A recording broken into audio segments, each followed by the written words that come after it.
début, dans les années 80, le travail que tu faisais, c'était du dessin sur du papier huilé, de corps, voilà. De parties de corps. On voyait juste un trait, quelque chose qui était en bord de l'espace de la page. Le corps est juste représenté par un trait, juste une limite en fait. C'est le trait qui délimite la frontière du corps et le corps n'est pas représenté d'une manière académique. Et en réalité, en grossissant et en fragmentant les visages, eh bien, j'en arrive au même aboutissement. C'est-à-dire que le fragment du visage devient une autre partie du corps, voire un paysage. Donc, en fait, c'est juste un pli de l'œil agrandi. On n'identifie pas forcément la partie du corps. Exactement. Donc, il y a une ambiguïté dans la représentation qui est très intéressante, je trouve. Et en plus, qui amène aussi la question de la représentation du visage et la représentation du sexe, qui se promène dans l'histoire de l'art depuis très très longtemps. Aut vultus, aut vulvus, c'est un vieux dicton romain. Soit le visage, soit le sexe. Et en réalité, en représentant le visage, j'en arrive à représenter le sexe, sans que ça ait été volontaire en fait. J'ai eu envie d'utiliser un livre qui m'a beaucoup plu, beaucoup intéressé, qui est un livre qui est sorti il y a quelques années sur les visages, Martial Guédon, et qui aborde la question du visage par plein de petits chapitres. Et je me suis un petit peu appuyé dessus pour présenter d'une manière chronologique l'avancée de ce travail sur la représentation des visages. Il y aura le premier portrait de 1994, qui est un petit portrait qui est là justement. Là, je montre les tout premiers.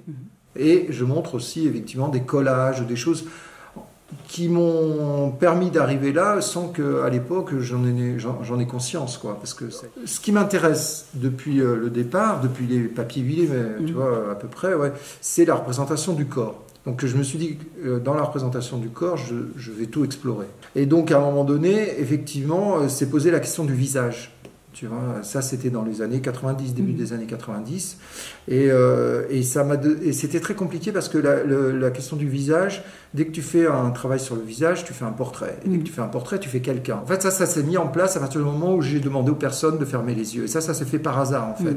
À partir de photographies, j'avais remarqué une chose, c'est que dans nos photos de famille, Anne, quand elle est photographiée, systématiquement, elle a les yeux fermés. Et alors, je trouvais ça incroyable parce que ça dure pas longtemps, une photographie, tu vois, tac. Mais à chaque fois, les yeux fermés. Et en réalité...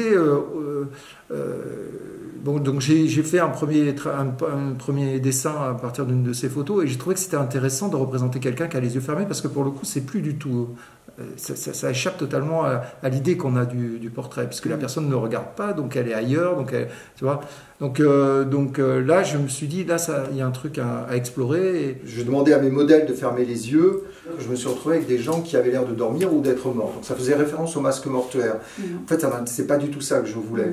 Je voulais vraiment qu'il y ait une volonté de ne pas voir. Tu vois, c'est vraiment l'idée que la personne, elle plisse les yeux et en plissant les yeux, il y a un refus de voir. C'est vachement important cette idée du refus de voir. Il y a une intention. Il y a une intention, une volonté. Je ne vois pas parce que je ne veux pas voir. Et puis là, d'un seul coup, évidemment, ça se recoupait avec le travail de Messerschmitt que j'avais vu à Paris dans une exposition qui s'appelait À visage découvert à la Fondation Cartier, je crois. À l'époque, on n'en parlait pas beaucoup. Et c'était un choc. C'était un choc visuel. Il y a une tradition du dessin d'aveugle. Ça existe. Il y avait une très belle exposition au musée du Louvre de Jacques Derrida sur, ça s'appelait Mémoire d'aveugle justement, et c'était sur la représentation des gens qui ne voient pas. Tu vois, c'est-à-dire qu'est-ce qui se passe quand un dessinateur, quelqu'un qui dessine quelqu'un qui ne voit pas ou qui refuse de voir. Alors après, il y a la question des yeux, c'est intéressant. C'est intéressant dans le livre de Martial Guédon parce qu'il fait le rapprochement entre l'œil et la caméra obscura. Les yeux dans la série d'Ex Voto dont on a parlé tout à l'heure, c'était une partie très importante. Donc c'est des objets que j'ai fabriqués, tu vois. Donc c'est en terre aussi. C'est de la terre, enfin là il y a un galet notamment sur celui-là, mais ça par exemple c'est de l'argile, tu vois. Et donc ces objets ils sont vraiment troublants, c'est des organes malades, tu vois, un peu voilà. Représentés. Voilà, représentés. Donc j'ai fait ces objets, voilà. Donc en fait ces objets ils sont tout petits. J'ai fait des macro-photographies, donc en argentique, qui représentaient des détails un petit peu de ces objets-là et qui ensuite qui soient tirés en très très grand, avec des couleurs très très vives. ces objets ont été l'étape intermédiaire.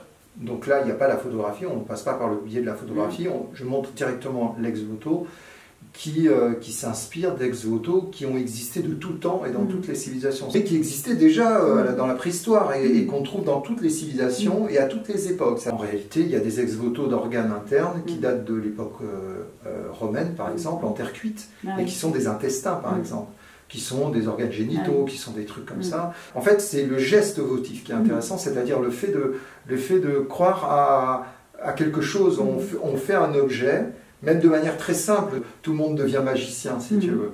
C'est pas réservé à juste des personnes qui ont... des prêtres. Des prêtres, voilà. Je deviens magicien en faisant le vœu de quelque chose, tu vois. J'ai tout un travail de photographie retravaillé à la main, gravé, tout ça. Et cet ensemble de photographies qui à la base contenait à peu près 150 photographies, qui étaient les photographies qui me servaient de base pour ces dessins, que j'ai retravaillé, retouché, tout ça, ça s'appelait la nef des fous.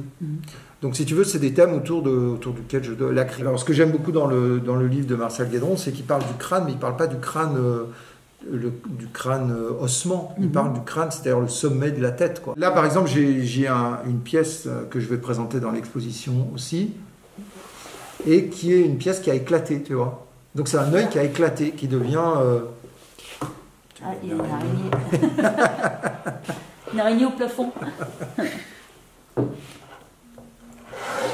Elle a éclaté sur le côté, là. Alors en fait, c'était un œil comme ça, hein. C'était la même chose que ça, je voulais que ce soit la même chose que ça. Et le volume était trop gros, tu vois, parce qu'au-delà d'un certain volume, la terre comme ça fonctionne pas, c'est bon pour des petits trucs. Et donc le volume a éclaté, il a cassé, mais j'ai trouvé que la cassure était très belle. Ici, là, tu vois. Et donc je l'ai conservé, j'ai gravé dans la terre. Et j'ai fait comme un graveur, c'est-à-dire que avec le pastel s'est mis dans les trous que j'avais fait, dans les traits que j'avais fait. J'ai l'idée des yeux, évidemment, c'est à la fois un fragment de corps, mais c'est aussi le rapport à la caméra obscura, bien entendu, que je trouve passionnant. Quand je projette une image, par exemple, en fait, c'est l'équivalent. Beaucoup des très grands portraits sont faits au départ avec une image projetée. Et donc, du coup, une image projetée, c'est comme si tu étais à l'intérieur d'une caméra obscura. Voilà. Et le dernier chapitre que j'ai rajouté, donc, c'est le chapitre fragment, qui n'est pas dans le livre de Martial Guédron, et qui est un peu aussi un thème sur lequel je travaille énormément, puisque en fait, le corps étant fragmenté, ça me permet de travailler par fragment, comme pour le construire un petit peu, tu vois, sans jamais y arriver. Tu ne vas pas finir par reconstruire une sorte de monstre.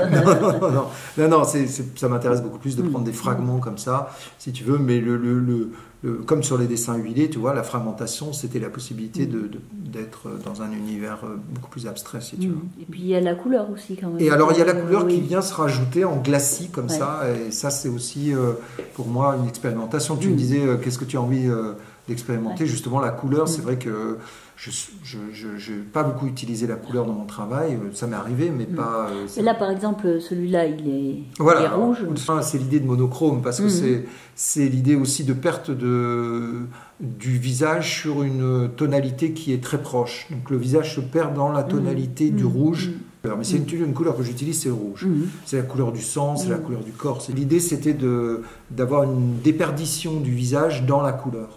Et la couleur, c'est un monochrome. C'est un monochrome du même ordre, tu vois, que les monochromes de Klein ou de Rodchenko ou de Reinhardt. Tu vois, c'est l'idée d'aborder la couleur par le biais de l'art minimal, par exemple. Tu vois. Le fait d'utiliser du marbre, je trouve que le marbre a une texture. Enfin, je sais pas, c'est quelque chose de très très beau. On parle de veines, de marbre et tout ça. Voilà, tout à fait. Mais ça, on l'a plus puisque tu l'utilises en poudre, donc. Voilà, donc je le recrée. Voilà, je le recrée on n'a plus les dessins, en glacis, les veines. Là, dans les derniers travaux, j'essaie de retrouver la texture du marbre, mais de la plaque de marbre, tu vois, telle qu'on pourrait la voir dans une carrière, quoi.